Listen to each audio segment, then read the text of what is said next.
الحمد لله نحمده ونستعينه ونستغفره ونؤمن به ونتوكل عليه ونعوذ بالله من شرور أنفسنا ومن سيئات أعمالنا من يهده الله فلا مضل له ومن يضلل فلا هادي له ونشهد أن لا إله إلا الله وحده لا شريك له ونشهد أن سيدنا مولانا محمدا عبده ورسوله وصلى الله تعالى عليه وعلى آله وأصحابه وبارك وسلم تسليما كثيرا كثيرا أما بعد أعوذ بالله من الشيطان الرجيم بسم الله الرحمن الرحيم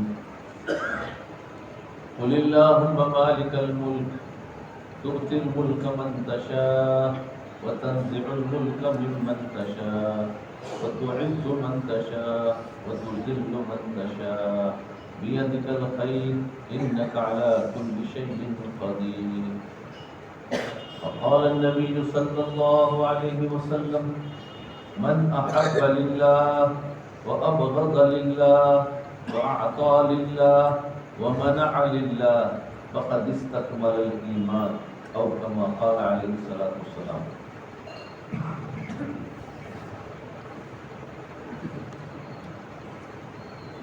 میرے محترم دوستوں بزرگ، اللہ تعالیٰ آپ سب کے آنے کو قبول فرمائے. میری محبت میں نہیں، اللہ کی محبت میں آئے.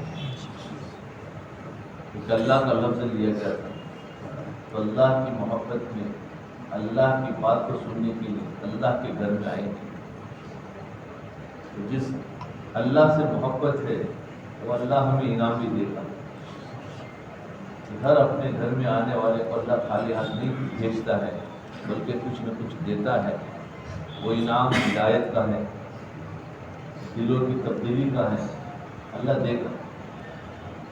لیکن بات سننا اس کے اصول اور آداب کے ساتھ.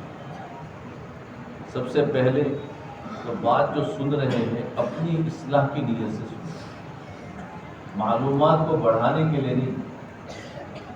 لوگوں کو معلومات بڑھانے کا بہت شوق ہے، الگ الگ بیان سن کے اور الگ الگ معلومات ہو جاتی ہے، پھر ایک دوسرے پر تبصرہ کرتے ہیں. یہ کوئی کام کی چیز نہیں. اس لیے سننا ہے تو اپنی اصلاح کی نیت سے سنیں گے تو فائدہ ہوگا. بعض مرتبہ سنتے سنتے دوسرے کی اصلاح نظر آ جاتی ہے، یار یہ بات تو بلانے کے لیے بہت اچھی تھی اور وہ بندہ ہے تو بیان میں گئی نہیں ہے، اس کے کام کی. ارے سوچتے اس کا مطلب کیا ہوا؟ تم نے دوسروں کے لیے سوچا، اپنے لیے کچھ نہیں سوچا. ہمیشہ اپنے لیے سوچا، دوسروں کے لیے کچھ نہیں سوچا. جیسا کہا گیا اگر میں ویسا ہوں تو اللہ کا شکر مانے، اور ویسا نہیں ہوں تو اللہ مجھے ایسا بنا دے. دوسری بات یہ ہے کہ ان باتوں کا تذکرہ اپنے گھروں میں جا کے کرنا ہے. ہمارے گھروں میں مسجد کی باتوں کا تذکرہ نہیں ہوتا ہے، بازار کی باتوں کا تذکرہ ہوتا ہے، جس کی وجہ سے ہمارے گھروں میں بچے اور بیوی بازار کو زیادہ جانتے ہیں اور مسجد کو نہیں جانتے. تو مسجد کے تذکرے ہمارے گھروں میں ہوں، یہاں کی بات کو دھیان اور توجہ کے ساتھ سنیں. اس میں سے چاہے سب یاد نہ رہے، 5 منٹ کی بات تو ہر ایک کو یاد ہوئی ہے، اتنی جا کر گھر میں سنیں. بلکہ اپنے بچوں کو جمع کرے اور جمع کر کے بچے کو ذہن بنانے کے لیے بہت اچھا عنوان آپ کے ہاتھ میں. بچوں کو جمع کر کے کہے کہ دیکھو بیٹو، آج میں مسجد میں گیا تھا اور مسجد میں مولانا کا بیان تھا، پورا ملک سے آئے تھے اور ویسے تھے ویسے تھے. ساری کرو بچے کے ذہن میں ایک میسیج گیا کہ اچھا یہ اب ایک ملک کوئی ہے، اس ملک میں بھی ایک عالم ہے اور وہاں بھی دین کا کام ہوتا ہے، وہاں سے وہ آئے تھے. یہ بچوں کے میسیج میں دماغ میں چلا گیا. اگر ہم نے سنا تھا تو کیا پتا بچے کو دنیا کا، دنیا کی باتیں ہمیں سنانی چاہیے کہ کون سے ملک سے آئے، پھر کیا بات ہوئی، کیا قصہ بیان کیا. تو مسجد کی باتیں، یہاں تک کہ مسجد کی تعلیم جو سنتے ہیں اس تعلیم کی بات کو بھی گھر میں جا کر کہنا. آج ہماری تعلیمیں ہوئی تو بچہ ایک تو مسجد کے نام کو جانے گا، پھر مسجد میں دین کیا ہوتا ہے وہ جانے گا، اچھا تعلیم ہوتی ہے، اچھا علماء ہوتا ہے، وہ سارا جان کر بچے کا دماغ سوچے گا کہ مجھے بھی ایسا بننا ہے۔ اور اگر ہم نے میسج نہ دیا تو دوسرے اگر میسج آئے تو بچہ کہے گا مجھے ایسا بننا۔ تو بچوں کے دماغوں میں ہم نے دنیا کے تذکرے کر دیے تو بچہ دنیا دار بننے کے لیے تو تیار ہے، دین کے تذکرے نہ کیے جس سے وجہ دیندار بننے کے لیے تیار ہے۔ تو انشاءاللہ کریں گے، ہاں یہ تذکرہ گھروں میں کرے، بہت نفع ہو، اور ہمارے بچوں کو ذہن بنانے کے لیے بہت اچھا عنوان ہوتا ہے مسجد۔ تو بچے روزانہ اگر ہماری عادت ہوگی تو انتظار ابا آج کیا مسجد میں سے لے کر آئے بتاؤ، وہ خود پوچھیں گے۔ ہم نے 2-4 مرتبہ ذرا کہو، اور بچوں کو تو چاہیے کوئی نہ کوئی اسٹوری، ہاں وہ تو سنا اور دھیان سے سنے تو وہ پوچھیں گے، ابا بھی اب سوچیں گے آج کیا لے کے جاؤں، تو پہلے کسی عالم سے ملے گا کچھ بتاتے کچھ جا کے بچوں کو کہوں گا، کیونکہ وہ بچہ تو مانگیں گے نا، پہلے پیسے مانگتے تھا، بات مانگ رہے ہیں، وہ سنا ہو کچھ آج مسجد کی کیا بات لے کر آئے، تو انشاءاللہ اس کا تذکرہ کریں، بہت فائدہ ہوگا۔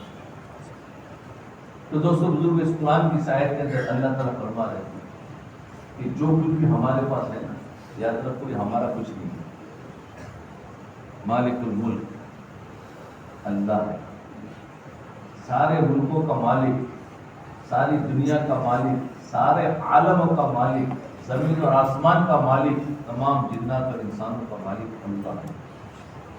اور ہمیں جو کچھ بھی اللہ نے دیا ہے، مکانات ہو، کھیت ہو، دکانیں ہو، کپڑے ہو، بیوی بچے ہو، ماں باپ ہو، یہ سب اللہ نے دیا ہے، ہمارا کچھ بھی نہیں۔ انسان کے پاس کوئی طاقت نہیں کہ انسان کچھ کر سکے، ہمارے پاس جو طاقت ہے وہ بھی اللہ کی دی ہوئی۔ سب سے پہلے ہمارے دماغ میں یہ بٹھانا ہے کہ دنیا میں میرا کچھ نہیں، یہ تو مجھے اللہ نے دیا ہے۔ جیسے ایک انسان کسی کمپنی میں جاتا ہے، کام کرتا ہے، تو اس کے پاس کچھ نہیں ہوتا ہے، خالی اپنے اس کے پاس کچھ پڑھا لکھا ہوتا ہے، کمپنی نے اس کو رکھ لیا تو کمپنی اس کو مکان دیتی، گاڑی دیتی، موبائل دیتی، بچوں کی اسکول کی فیس دیتی، ارے دیتی کہ نہیں دیتی؟ کچھ نہیں تھا، سب کچھ دیا بھائی، وہ آیا تھا تو اس کا کچھ نہیں تھا، لیکن اس کو کام پہ رکھا ہے تو اس کو اللہ نے، یعنی اس کو کمپنی نے سارا سب کچھ فیسلٹی دیا، لیکن کمپنی نے کیوں دیا ہے؟ تاکہ تو میرا کام ہے کہ نہیں؟ چلو کہیں جانا نہ پڑے، بچے کی دوا کے لیے کہیں جانا ہے تو ڈاکٹر کی فیس بھی فری ہے، تیروں کو کوئی فکر نہیں کرنا، اس کے علاوہ اس کو سیلری مل رہی ہے، پگار مل رہا ہے، وہ الگ، اور ساری سب چیز فیسلٹی، جس کو کہتے ہیں فیسلٹی، سہولت۔ تو یہ سب اس لیے دیا ہے کہ کچھ نہیں تھا لیکن کمپنی نے دیا ہے تاکہ کمپنی کا فوکس رہے اور اس کا کام رہے۔ ہم بھی جب سے اللہ تعالیٰ کا کلمہ پڑھا ہے، ایمان میں داخل ہوئے ہیں، یہ جتنی دنیا میں چیزیں دی ہیں یہ سب اللہ کی سہولتیں ہیں، تاکہ میرا بندہ ان چیزوں کو استعمال کر کے میرے دین کے اوپر قائم رہے۔ زمین و آسمان جو دیا ہے یہ بھی اللہ کی نعمت ہے، اور بیوی اور بچے ہیں یہ بھی اللہ کی نعمت ہے، مکانات ہے، دکان ہے، یہ ساری کی ساری سہولت اللہ نے اس لیے دی ہے کہ میرے بندے تو اس میں مشغول ہو کر مجھ کو مت بھول جانا، لیکن اس میں مشغول ہو کر میرے دین کے کام کو کرتے رہنا، تو تیری نعمتیں بڑھاؤں گا۔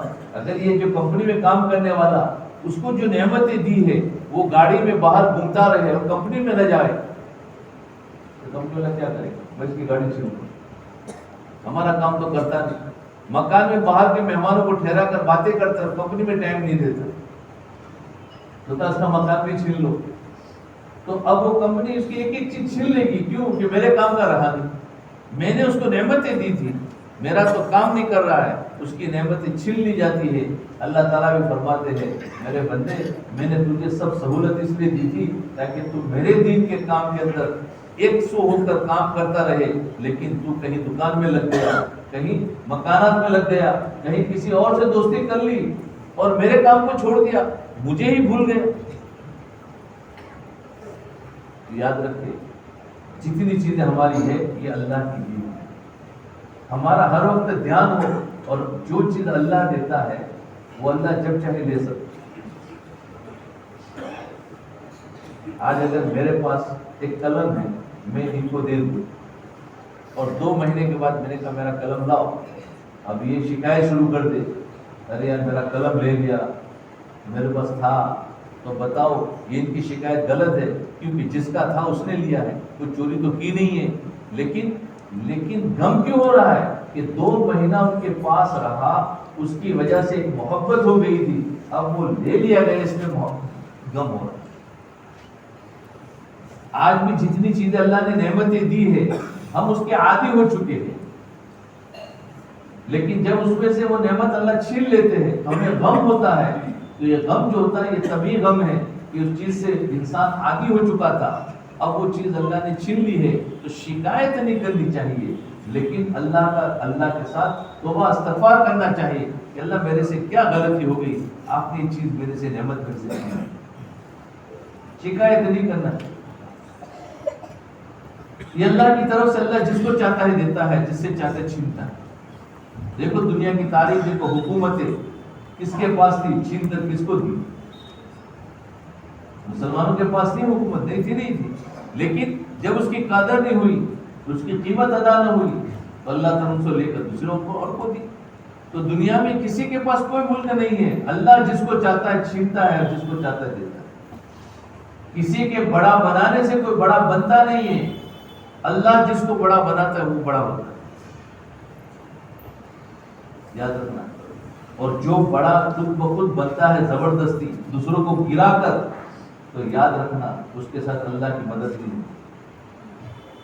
حضرت ابوبکر رضی اللہ عنہ کو دیکھیں، حضور صلی اللہ علیہ وسلم کے دنیا سے جانے کے بعد بہت بڑا مسئلہ پیدا ہو گیا کہ خلافت کس کو ملی۔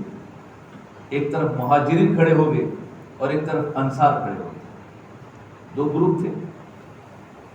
انصار نے کہا خدمت ہم نے کی ہے، کیونکہ واقعتاً انصار نے مہاجرین کی خدمت کا حق ادا کر دیا کہ مہاجرین جو مکہ سے ہجرت کر کے آئے تھے وہ پہنے ہوئے کپڑوں میں آئے تھے، ان کے پاس کچھ نہیں، اور وہ سب کے سب تاجر تھے، اور مدینہ میں آئے، مدینہ والے سب کے سب کھیتی باڑی والے تھے، ان کو کھیتی آوے نہیں، ایسی خدمت کر ان کو کھیتی آوے نہیں۔ تو انہوں نے کیا کیا، اپنا مکان تو دیا، لیکن کھیت کے اندر بھی کھیت ان کو دیا، بھائی تم کھیت کرو، کھیتی کرو، ہم نے کھیت بھی دے دیا۔ اللہ کے رسول صلی اللہ علیہ وسلم کے پاس گئے اور کہنے لگے اللہ کے رسول ہمیں تو کھیتی آتی نہیں، ہم کیا کریں؟ ان کے پاس 2 کھیت تھے، ہم کو دے دے، انہوں نے لیا، ہمیں تو کھیتی آتی نہیں ہے۔ تو اللہ کے رسول صلی اللہ علیہ وسلم نے انصار کو جمع کروایا، فرمایا کھیت بھی تم رکھو، کھیت میں محنت تم کرو، اور محنت کے بعد جو نفع ہے اس نفع میں سے آدھا ان کو دو۔ دنیا میں کوئی ایسا انسان، یہ تھا انصار کا جذبہ۔ فرمایا کھیت میں محنت خود، تو مال بھی ان کا، محنت بھی ان کی، انویسٹ بھی ان کا، اور محنت بھی ان کی، اور پھر نفع میں سے کسی کو دو۔ بولے کام کی عقل مندی ہے، یہ اسلام ہے۔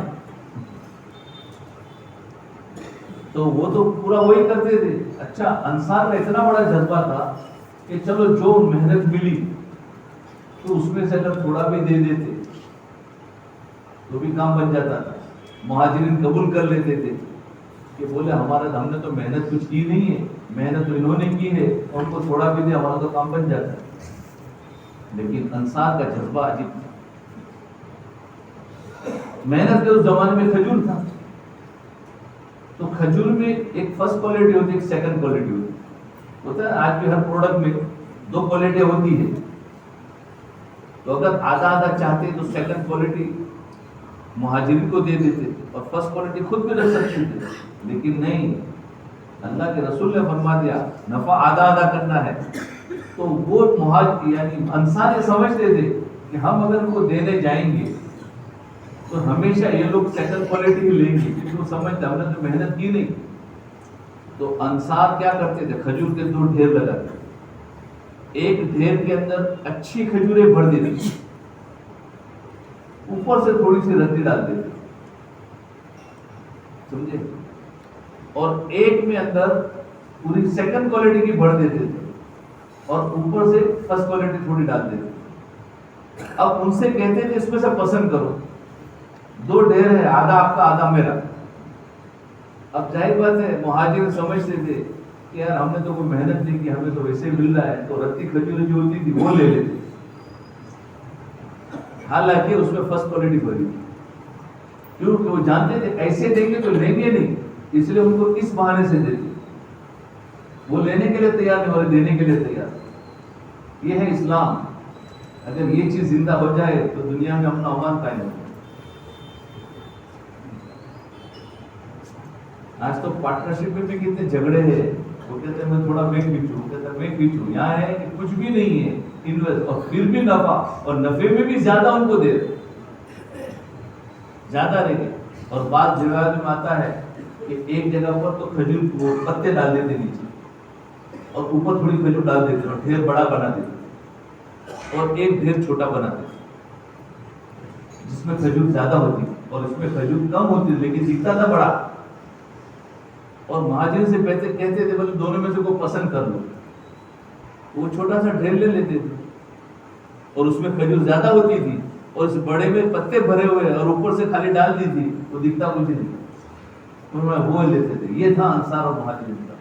تو بتاؤ انہوں نے خدمتیں کی، نفع دیا، اور جتنے غزوات ہوئے ہیں ان غزوات کے اندر بھی قربانیاں انصار نے دی ہے، شہادت انصار کی ہوئی ہے. لیکن جب اب خلافت کا وقت آیا تو انصار نے کہا کہ ہم، اور مہاجرین نے کہا کہ ہم. لیکن دیکھو جب ان سب بات پر سنا رہا ہوں کہ بڑا بننے سے بڑا نہیں بنتا ہے، اللہ جس کو چاہتے ہیں بناتے ہیں. حضرت ابوبکر رضی اللہ عنہ کو سارے صحابہ نے مل کر بڑا بنا دیا کہ آپ ہمارے خلیفہ. لیکن بڑا بننے والا ہمیشہ کیا کرتا ہے، بھائی کسی اور کو چاہیے تو لے لو، مجھے نہیں بننا ہے. حضرت ابوبکر رضی اللہ عنہ نے اعلان کیا کہ دیکھو میں اس کا مستحق نہیں ہوں، آپ میں سے جو چاہے میں اس کو خلافت دینے کے لیے تیار ہوں. کوئی لینے کے لیے تیار نہیں. حضرت علی رضی اللہ عنہ نے کیا فرما کیا، فرمایا نہ ہم آپ کو خلافت دینے دیں گے اور نہ کسی کو لینے دیں گے. سمجھے؟ وہ ایسے عاشق تھے. ورنہ آج تو گرانے کے لیے بھی گروپ بنتے ہیں نا، ارے بھائی گرا دو. اور یہاں بنانے کے لیے گروپ بنے، کسی کو لینے بھی نہیں دیں گے اور آپ کو دینے بھی نہ دیں گے. یہ اندر کا اسلام تھا. اور پھر حضرت ابوبکر رضی اللہ عنہ ہر نماز کے بعد اعلان کرتے، بھائی دیکھو میں اس کا مستحق نہیں ہوں، اگر آپ میں سے کوئی تیار ہو جائے میں اس کو خلافت دینے کے لیے تیار ہوں. 3 دن تک اعلان کرتے تھے. اس کے بعد اب جب خلیفہ بن گئے ہیں تو 2-3 ساتھیوں نے ان کی خلافت قبول نہیں کی. ایک تو حضرت علی رضی اللہ عنہ اور ایک حضرت زبیر رضی اللہ عنہ، یا اور کوئی نام ہے. تو حضرت ابوبکر صدیق رضی اللہ عنہ کے پاس گئے اور کہنے لگے کہ دیکھو امت جس طرف جڑ رہی ہے تم بھی اس طرف جڑ جاؤ تو فائدہ ہوگا. تو انہوں نے کہا کہ ہماری ایک ہی شکایت ہے، مشورے ہمیں کیوں نہیں بلائے.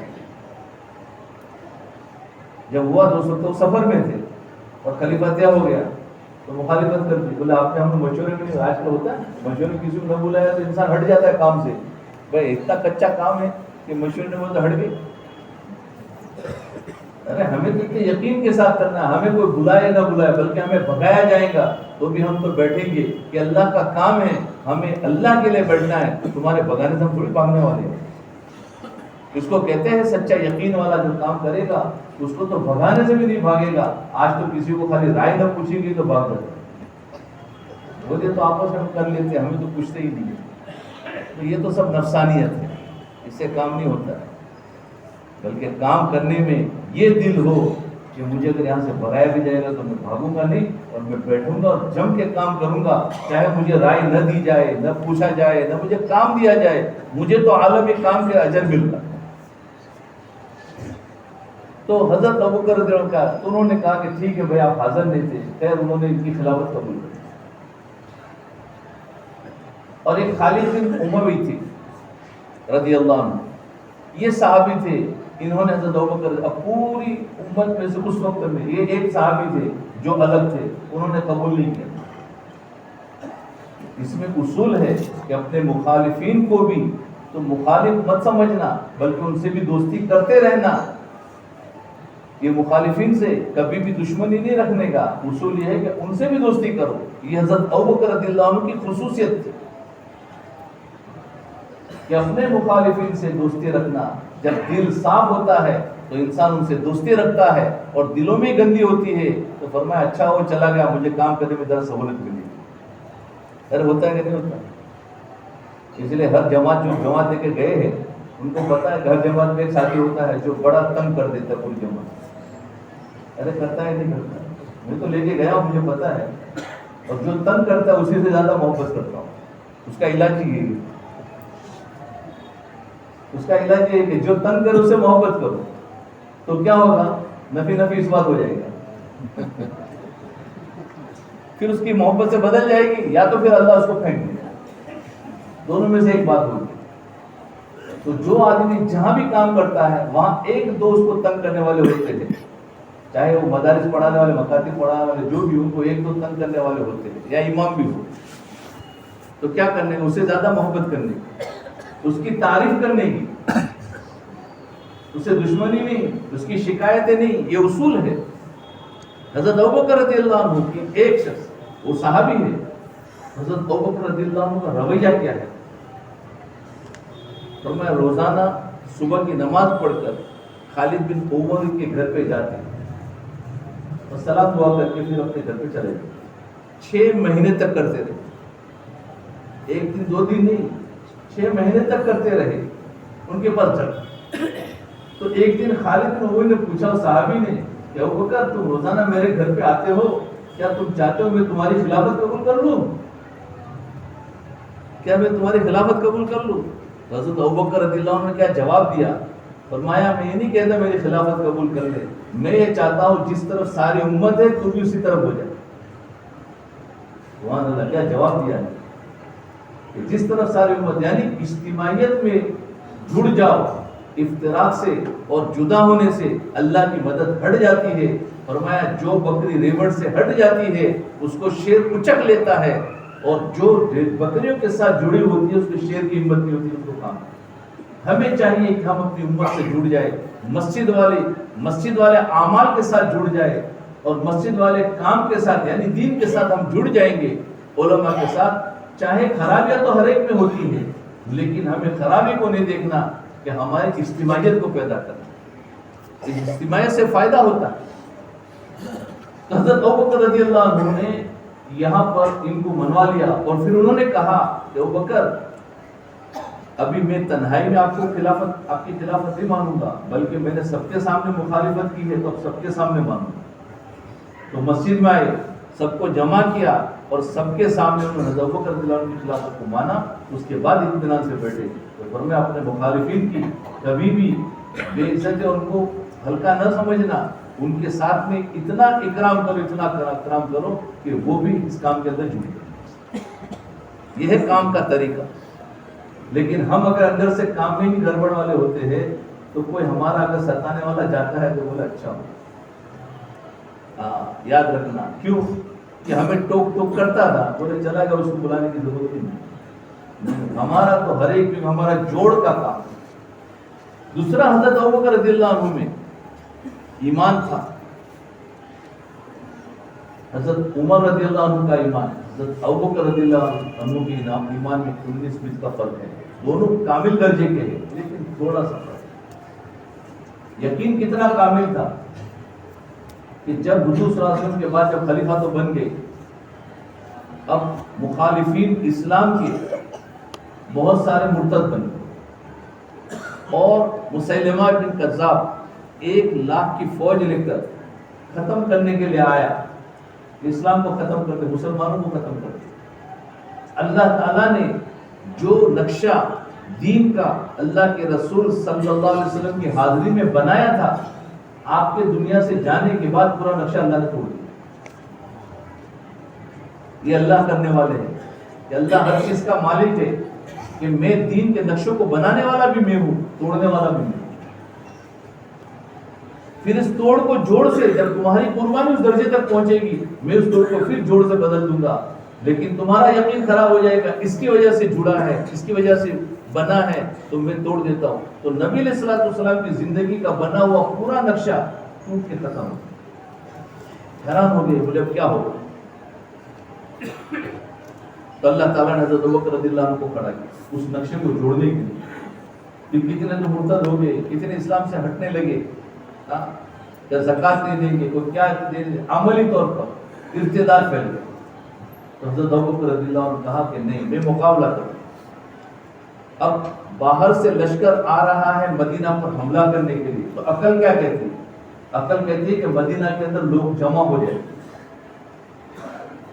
تاکہ ان کا مقابلہ کر سکے۔ تو حضرت ابوبکر رضی اللہ عنہ نے فرمایا جیش اسامہ کو روانہ کر دو۔ حضرت اسامہ رضی اللہ عنہ کا جو لشکر تھا حضور صلی اللہ علیہ وسلم نے اپنے دنیا سے جانے سے پہلے بنایا تھا اور روانہ بھی کر دیا تھا، لیکن آپ کی دنیا سے جانے کی خبر ملی تو وہ واپس آیا تھا۔ اس کے بعد اب صحابہ میں مشورہ ہونے لگا کہ نہیں اس کو روک لیا جائے، اس لیے کہ چاروں طرف سے حملے ہو رہے ہیں۔ تو عقل تو کہتی ہے کہ ان کو روک لیا جائے، لیکن شریعت کہہ رہی ہے کہ ان کو بھیج دے۔ یہ ایمان پتہ چلتا ہے کہ کتنا ایمان تھا۔ حضرت عمر رضی اللہ عنہ جیسے حضرت ابوبکر کو رائے دینے لگے، فرمایا ابوبکر بہت سخت ضرورت ہے، سارے لوگ مدینہ پر چڑھائی کر رہے ہیں اور ہم ان کو باہر بھیج رہے ہیں، باہر کی محنت سے تو زیادہ اچھا ہے کہ ہمارے اندر رہ کر ہم کو مقابلہ کریں۔ حضرت ابوبکر رضی اللہ عنہ نے فرمایا کہ دیکھو جس لشکر کو حضور صلی اللہ علیہ وسلم نے بھیج دیا ہے اس لشکر کو میں روک نہیں سکتا۔ یہ تھا اطاعت میں اتنی کمال تھا، فرما برداری میں۔ ایسا نہیں کہ حضور کی زندگی میں تو فرما برداری ہو اور مرنے کے بعد نافرمانی ہو جائے، فرمانا نہیں، جس کو آپ نے فرما دیا ہے کہ اس کو بھیجنا ہے تو اس کو تو میں بھیج کر رہوں گا، اس کو تو کسی حال میں چھوڑ ہی نہیں سکتا۔ یہ یقین کامل تھا کہ جو ہونا چاہے ہو جائے۔ یہاں تک کہنے لگے کہ اگر اس مدینہ کے اندر کوئی مرد باقی نہ رہے اور سارے کے سارے لشکر آ جائے اور حملہ کر دے، سب کے سب مر جائے، یہاں تک کہ ازواج مطہرات بھی ان کو بھی مار دیا جائے اور دفنانے والا بھی کوئی نہ رہے اور کتے آ کر ان کی ناش کو کھا لے، فرمایا وہ برداشت کر سکتا ہوں، لیکن حضرت اسامہ رضی اللہ عنہ کے لشکر کو یہاں رکھنا برداشت نہیں کر سکتا۔ اللہ کیا ایمان تھا، اتنے کمال درجے کا۔ یہ ہے اس کو کہتے ہیں کامل ایمان۔ فرمایا اس کو تو پھر بھیج کرو۔ حضرت عمر نے پھر چال بدلی کہ چلو دوسرے طریقے سے، اس طریقے سے ایمان دوسرے طریقے سے منواؤ۔ تو کہنے لگے ایک کام تو کرو، مشورہ تو کر لو کم سے کم۔ پہلے تو خود کی بات ہوئی گا، مشورہ تو کر لو۔ تو کیا جواب دیا؟ کہنے لگے مشورہ نصوص میں نہیں ہوتا ہے، یہاں تو نص آ گئی ہے، یعنی یہاں تو اللہ کے رسول صلی اللہ علیہ وسلم نے فرما دیا ہے، اس میں مشورہ نہیں۔ مشورہ تو میری کوئی بات ہوتی تو اس میں مشورہ ہوتا تھا، فرمایا اس میں کوئی مشورہ نہیں، بغیر مشورے کے میں کہوں گا جمع کروانا پڑے۔ یہ بڑوں کا احترام تھا۔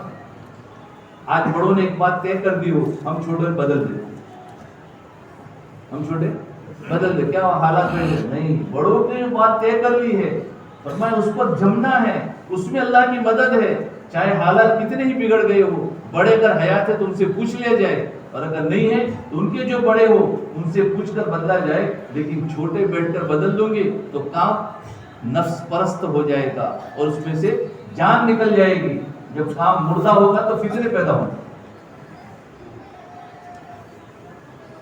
تو یہ تھا حضرت ابوبکر نے فرمایا، تو انہوں نے مشورہ بھی کاٹ دیا۔ تیسرے طریقے سے آئے، چلو بھائی بھیجنا ہی بھیجنا ہے تو ایک کام کرو، اچھا ان کے امیر کو بدل دو، کیونکہ امیر جو تھے حضرت اسامہ رضی اللہ عنہ جو سب سے چھوٹی عمر کے تھے اور اس میں بڑے بڑے پرانے صحابہ تھے۔ پرانوں اور نیوں کا جب مقابلہ ہوتا ہے نا تو بڑا سخت امتحان ہوتا ہے، پرانے کے لوگ سب سمجھ جاتے ہیں، پرانا نیوں کا۔ تو اب دیکھو جس جماعت میں امیر نیا بنا دیا ہے اور اس میں ساتھی پرانے ہیں اور خصوصاً بیرون میں وقت لگائے ہوئے ہو تو پھر تو کیا پوچھنا. پھر تو اس بیچارے کی تو جان نکل جاتی ہے کہ یار میں کیسی سمیر کے ساتھ رہوں گا. نہیں، ہم سب تربیت کے محتاج ہیں. جب نکلنا ہے تو تربیت کی نیت سے نکلے ہیں، اور جس کو امیر بنایا ہے یہ اللہ کی طرف سے ہے. یعنی یہ سمجھنا چاہیے کہ میری تربیت ابھی سمیر کی اطاعت نہیں ہے. لیکن ہم کیا کرتے ہیں؟ امیر کے امیر بن جاتے ہیں. کیا بولتے ہیں؟ امیر کے امیر. بیچارہ امیر تو نام کا بنا ہوا ہے، لیکن جو پرانا ہے وہی پوری جماعت کو چلا رہا ہے، اور امیر بھی ویسا ہی فیصلہ کرتا ہے. تو اس میں کیا ہوگا؟ پرانے کا فائدہ نہیں ہوگا، اس امیر کا تو فائدہ ہو جائے گا. جو ہم نکلے ہیں تربیت کے لیے، تو ہماری تربیت نہیں ہوگی.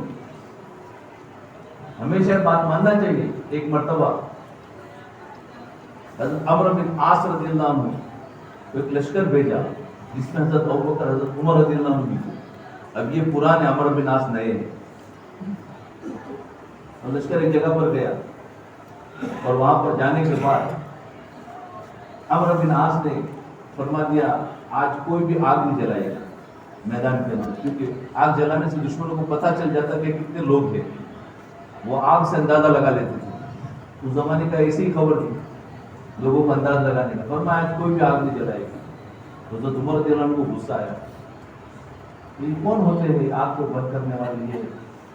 یہ تو ہوتا ہے جماعت میں کوئی فیصلہ ہوتا ہے تو کسی ساتھی کو کچھ ہوتا ہے کہ یہ کیوں اس طریقے سے فیصلہ کرے، تو اصول کے خلاف ہے. اصول کی آڑ بنا کر اپنی نفسانیت پوری نکال دیں. تو وہ آئے، ان کو غصہ ہو تو راستے میں ابوبکر رضی اللہ عنہ مل گئے. اور میں عمر کیا بات ہے، بہت ناراض ہوں. کہا انہوں نے فیصلہ کیا کہ آج رات میں آگ نہیں جلانے کا، اور یہ غلط ہے، اس طریقے سے نہیں ہونا چاہیے. تو حضرت ابوبکر رضی اللہ عنہ نے فرمایا وہ ہمارے امیر ہیں، وہ جنگی حکمت کو زیادہ جانتے ہیں، اور وہ جو فیصلہ کرے ہمیں اس کو ماننا چاہیے. ہم اس کی مخالفت کریں گے ہمیں نقصان ہوگا. انہوں نے آ کر سمجھایا. جب جا کر کے سمجھ میں آیا، بولے ٹھیک. اسے پتا چلا کہ جو بھی فیصلہ ہو امیر ہمارا کوئی بھی بنے، ہمیں اس کی بات کو ماننا چاہیے. ہماری تربیت اسی میں.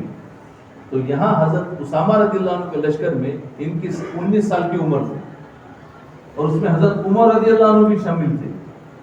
حضرت عمر کی عمر کہا، حضرت اسامہ کی عمر کہا، وہ کتنے پرانے، اور یہ کہا. تو اب رائے آئی کہ بھائی امیر بدل دو. تو حضرت ابوبکر رضی اللہ عنہ نے فرمایا جس کو اللہ کے رسول صلی اللہ علیہ وسلم نے امیر بنایا ہو میں اس امیر کو بدل دوں؟ یہ کبھی نہیں ہو سکتا. فرمایا ابھی نئی جماعت بنتی تو تم کہتے کہ بھائی اس کو بدل دو، اس کو بدل دو، تو اور بات تھی.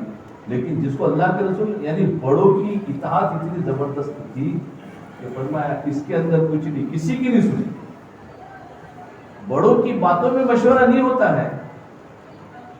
یہاں پر جو حالات پیدا ہو گئے اس کے بارے میں تو مشورہ ہو سکتا ہے، لیکن بڑوں کی باتوں کا مشورہ کرنا یہ تو دین کا بدلنا ہو جاتا ہے. یہ کام سمجھا رہا ہوں میں، برا تو نہیں لگ رہا. اللہ ہم سب کو سمجھا دے. تو پھر انہوں نے کہا کہ نہیں یہ تو ایسے ہی ہوگا. تو چنانچہ جماعت کو تو روانہ کیا. لیکن دیکھو بات سمجھ میں نہیں آ رہی تھی کہ کیا ہوگا. لیکن جب یقین کے ساتھ اللہ تعالیٰ سب دیکھ رہا ہے، اللہ تعالیٰ کہتے ہیں میں نقشوں کو توڑتا بھی ہوں، میں نقشوں کو جوڑتا بھی ہوں. اللہ نے سارا سب کچھ توڑ دیا تھا. حضرت ابوبکر رضی اللہ عنہ جب کھڑے ہو گئے ہیں، جو جڑ نہیں سکتا. اگر حضرت ابوبکر کی جگہ پر حضرت عمر رضی اللہ عنہ اگر خلیفہ بنتے تو اسلام نہ پھیلتا نہیں، نقشہ ٹوٹ جاتا. لیکن ان کو 2.5 سال کی خلافت ملی ہے، لیکن سارے نقشے کو چھوڑ دیا. پھر حضرت عمر رضی اللہ عنہ اس کو آگے بڑھایا. انہوں نے اس کو آگے بڑھایا ہے. فتوحات ہوئی ہے، لیکن جوڑنے میں قربانی زیادہ پڑتی ہے. جب کام ٹوٹ جاتا ہے تو اس کو جوڑنے میں قربانی زیادہ پڑتی ہے، اور جڑے ہوئے کام کو آگے بڑھانے میں کوئی زیادہ قربانی نہیں. تو انہوں نے یہ کام کیا، جڑ گئے. اور کیا ہوا کہ ان لوگوں کے دلوں پر، کفار اور مشرکین کے دلوں پر اتنا رعب طاری ہو گیا کہ یہ لوگ سارے باہر نکل گئے. تو مدینہ میں کتنے لوگ ہوں گے؟ دیکھو کتنا رعب آیا. حالانکہ مدینہ میں کہتے ہیں کوئی بالغ مرد یعنی طاقت والا، بوڑھے تھے، ضعیف تھے، اپاہج، کمزور تھے، جن کو اجازت تھی شریعت کی وہی تھے، باقی عورتیں تھیں. باقی کوئی طاقت والا مرد نہیں تھا، سب کو باہر نکال دیا تھا، اسامہ کے لشکر کو بھی رضی اللہ عنہ، اور بھی دوسرے صحابہ کو بولے تم ادھر جاؤ تم ادھر جاؤ. تو ان پر اتنا رعب ہو گیا، بولے ایک لشکر ہم کو یہاں ملا، ایک لشکر ادھر ملا ادھر ملا. کہنے لگے یار لوگ کتنے لوگ ہیں، تو حملہ ہی نہیں. دیکھو اللہ نے کیسا پلٹ دیا، سارا نقشہ واپس جڑ گیا. سارے جو مرتد تھے جو انکار کر رہے تھے سب اسلام میں داخل ہو گئے، اور اللہ تعالیٰ نے نقشہ جوڑ کر حضرت عمر رضی اللہ عنہ حوالہ کیا، اور انہوں نے پھر اس کو آگے بڑھایا. تم بھی بتانا چاہ رہا تھا کہ دیکھو ہر چیز کا مالک اللہ ہے. ہمارے کام کے کرنے سے کام بڑھتا نہیں ہے، کام چلتا نہیں ہے، تو اللہ ہی چلا رہے ہیں، ہم استعمال ہو رہے ہیں. اگر ہم نہیں چلیں گے تو اللہ ہماری جگہ کسی اور کو لائے گا، اور ان کے ذریعے سے اللہ دین کی حفاظت فرمائیں گے، ہم محروم ہو جائیں گے. ہمیں تو چاہیے کہ اللہ کی طرف متوجہ رہے کہ اللہ دین کی حفاظت میں میرا بھی حصہ لگے، کیونکہ دین کی حفاظت آج تک اللہ نے کی ہے. ذریعہ کوئی بھی بن جاتا ہے، اور اللہ ہی اس میں توڑ بھی دیتے ہیں نقشوں کو. ہم محنت کرتے کرتے اللہ نے نقشہ توڑ دیا، ہمیں اللہ کی طرف متوجہ ہونا.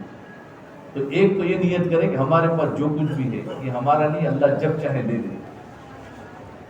ام سلیم رضی اللہ عنہ، ان کے شوہر باہر سفر میں تھے.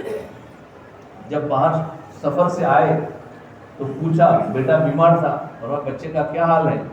حالانکہ اسی وقت ان کا انتقال بھی ہو چکا، لیکن بیوی بڑی سمجھدار تھی. انہوں نے کہا بچے کا حال پہلے سے بہتر ہے. وہ سمجھے کہ چلو اچھا ہے، تو رات میں رہے ان کے ساتھ میں، اور صبح میں اب جواب تو دینا ہے کہ بچہ کا کیا حال ہے. تو پہلے جواب کیسا دیا؟ دیکھو بات کرنے کا طریقہ، یہ کیسے بات کرنی چاہیے. صبح میں بیوی کہہ رہی ہے کہ بتاؤ ایک مسئلہ ہے کہ اگر کسی نے کوئی امانت ہمارے پاس رکھی ہے اور وہ امانت لینے کے لیے آ جائے تو ہمیں دینا چاہیے یا نہیں دینا چاہیے؟ دینا چاہیے تو دینا چاہیے، کہ اسی کی چیز ہے، وہ جب چاہے لے سکتا ہے. پھر کہنے لگے کہ اچھا ہمارے پاس جو بچہ تھا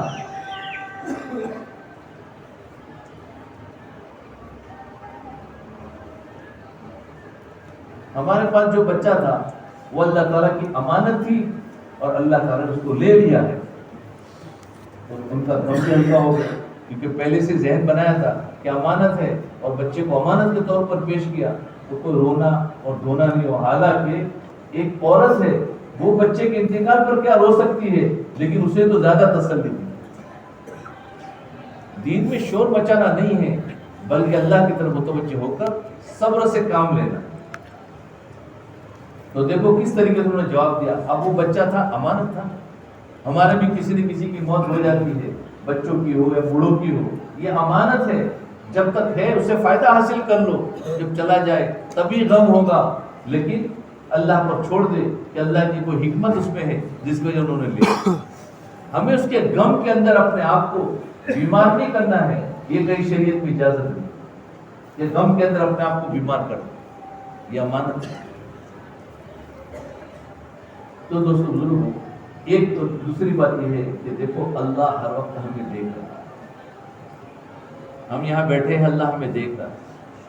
کون کتنی دور سے آیا ہے، کس نیت کے ساتھ میں اللہ اس کو دیکھ رہا ہے. کیا کیا نیتیں ہیں یہ دنیا کا کوئی انسان نہیں جانے گا، لیکن اللہ جان رہا ہے.